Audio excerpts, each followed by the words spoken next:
Support WrestleTalk! Give us a subscribe. Before we get on with all the huge news in today's episode, feels like everyone was just saving their stories up over Memorial Day weekend. Public service announcement. InBro just had their first t-shirt design put up for pre-order on WWEshop.com from Outer. Trying to monetize the only good thing on Raw. You know what, maybe WWE shouldn't have fired all those graphic designers. Do still try and buy that shirt though to support your local WWE Fed because they're really strapped for cash right now. Following the main roster cuts on April 15th, which saw big names like Samoa Joe and the Iconics let go, the NXT round of releases the following month, which included Alexander Wolf and Velveteen Dream, and last week's mass firings of over 35 back office and executive staff. Fightful Select is now reporting WWE is planning on more cost-cutting measures. Fightful notes that major names are being considered for the releases, and there is an ongoing list, but WWE has changed their mind on cutting certain people at the last minute. Sean Ross Sapp isn't revealing the names he's heard until the talent are informed themselves. As the recently released Alexander Wolf has revealed, WWE told him the reason behind his firing was due to budget cuts. It's unlikely any of those let go believe that reason,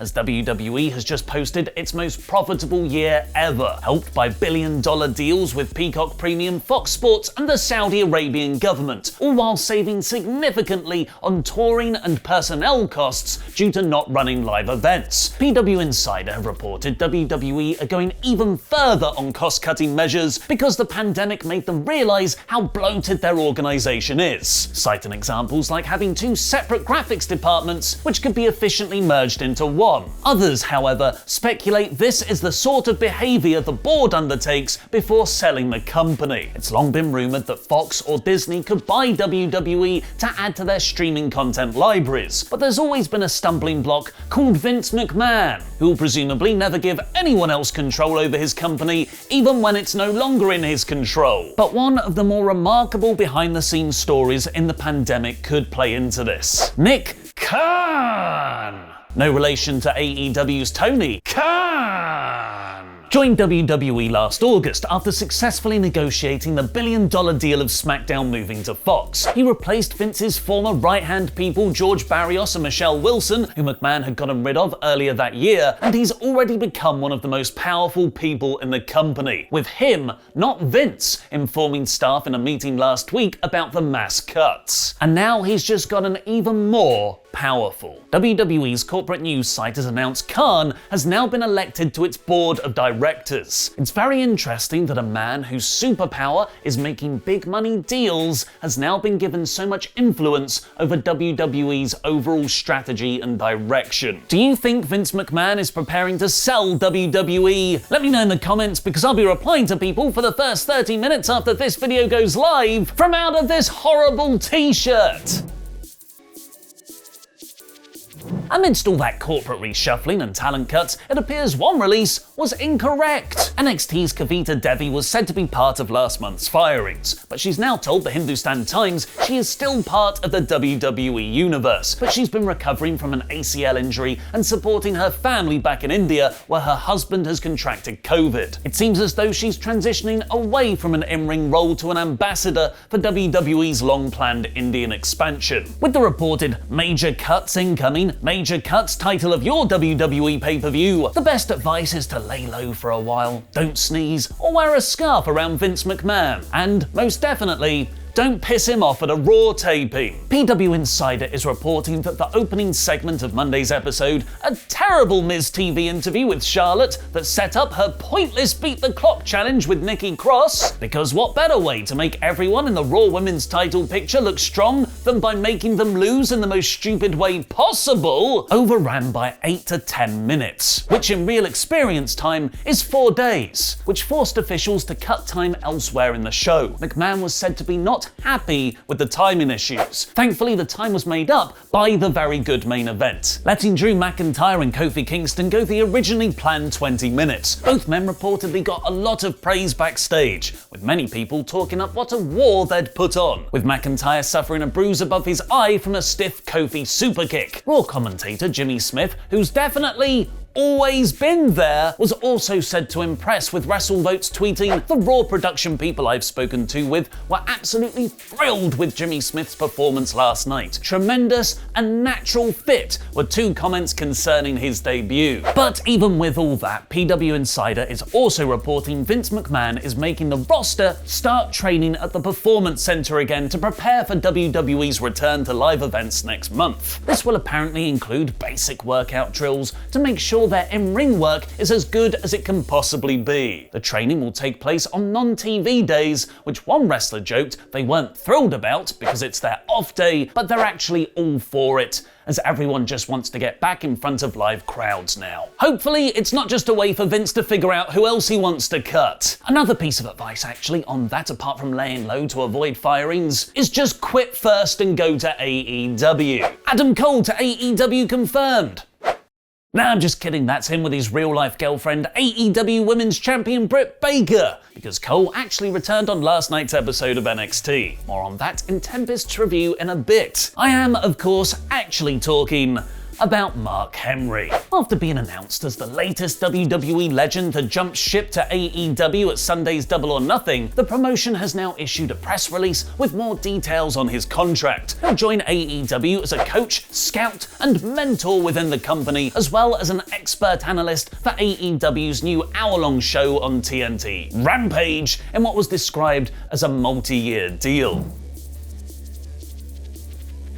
Henry then told Busted Open Radio why he decided to leave WWE, noting his deal was up at the start of this year, where he told Vince that he wanted a position in the office and I wanted everything that comes with it, so health benefits, etc. Vince told him to write the offer up, but then Henry felt like he wanted to do more, and that he felt like somebody's holding me back, to which Vince replied, "Man, you know everything you need to know. You go, and if you feel like you need to go, I don't necessarily want it, but if you feel like you need to go, then go. I know you're going to be successful." Presumably while he's secretly rubbing his hands under the desk thinking, "I was gonna cut you anyway." But WWE aren't the only wrestling company that can get rid of people. Sometimes, very rarely, AEW do it too. Dave Meltzer has confirmed the status of two AEW wrestlers, noting both Awesome Kong and Shanna are no longer with the company. Kong had debuted 2 years ago at Double or Nothing 2019, and she became part of Brandy's ill-fated Nightmare Collective faction on Dynamite. Once that was dropped though, she worked behind the scenes on AEW's woman-focused Heels community. Shanna, meanwhile, got over immediately in her October 2019 debut on Dynamite, but took time off during the pandemic.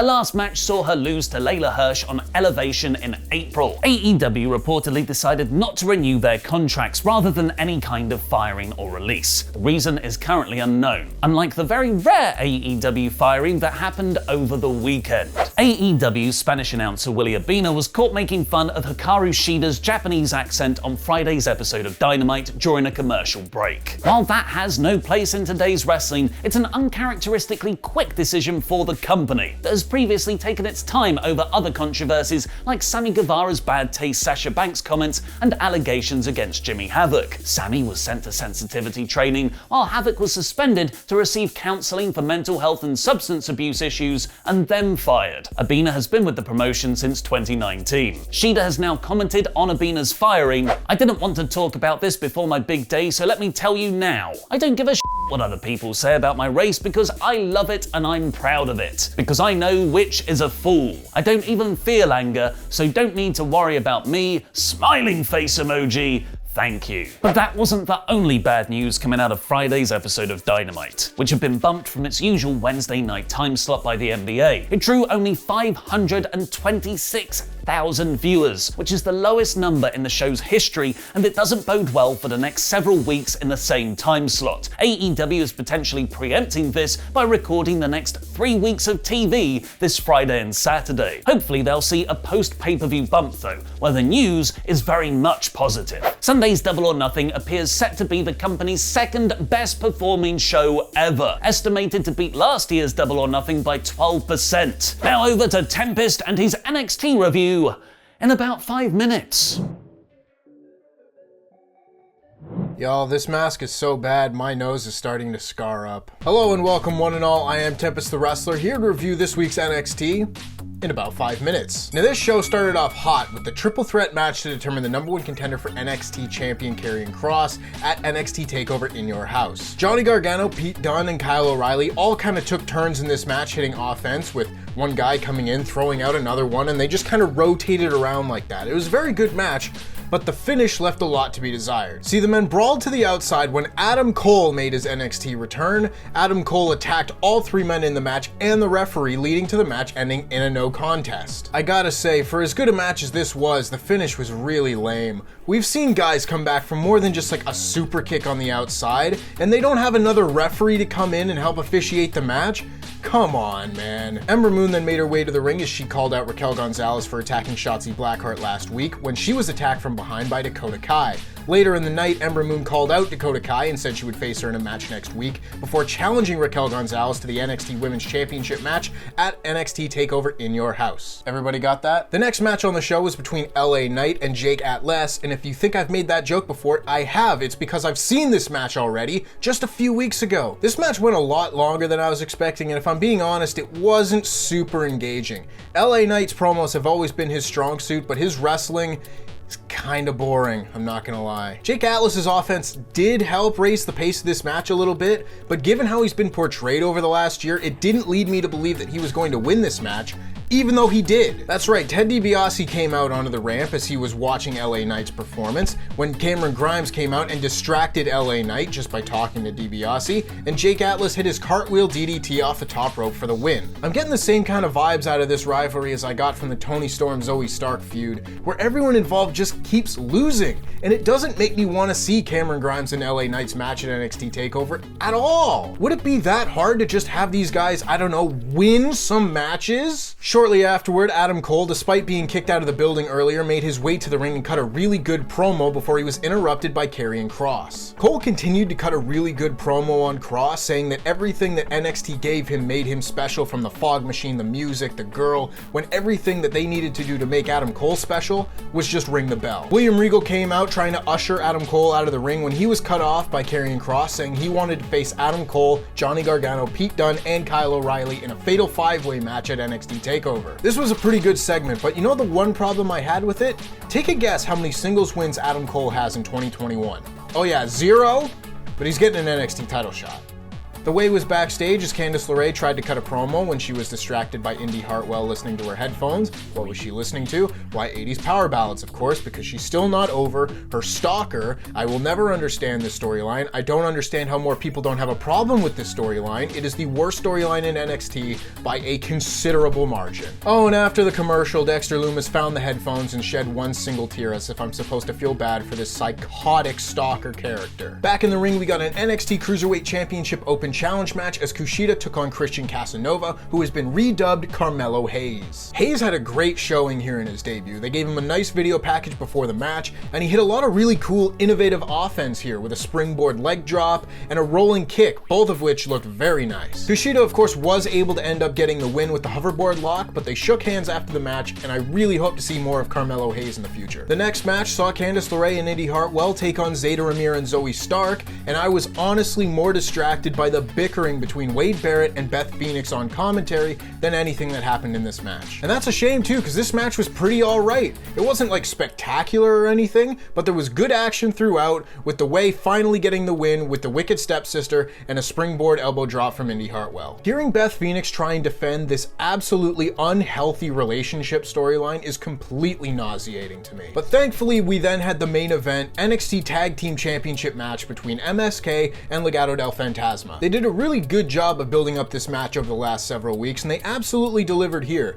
MSK and Legado del Fantasma's styles really meshed well here, and there was a lot of really fun offense throughout. I do think that the selling in this match from MSK, and in particular Wes Lee, left a little bit to be desired, as he was thrown into the ring steps by Santos Escobar and then was just up running around doing his comeback a few seconds later, as if that wasn't a huge spot in the match. After that spot though, Bronson Reed came in and squashed Santos Escobar up against the barricade, a really fun moment that allowed MSK to turn the tide and ultimately get the win with their finish. MSK and Bronson Reed celebrated with the titles after the match, and if they did a 6-man tag against Legado del Fantasma for all the belts, I think that would be a pretty fun match. I'd like to see it. All in all, this wasn't my favorite episode of NXT. There was some really good stuff and some really bad stuff, so I'm gonna go right in the middle and give it a 3 out of 5. worth watching, not the greatest. That just about wraps it up for me. Before I go, make sure to go over to WrestleShop.com and get your LIW merch, and if you're a fan of the intangibles, as you should be, make sure, of course, you go over to the NXT podcast review later on today on WrestleTalk Podcast with myself and Chopper P. Quinnell. We'd love to have you. I'll probably get a little bit more angry at Dexter Loomis. There's always a scapegoat. There's always something. I remember for a while it was injuries. Now it's the pandemic. There is always a scapegoat for it to not be Vince McMahon's fault. There's always a scapegoat for it to not be this 75-year-old guy probably shouldn't be writing creative for 30-year-old women.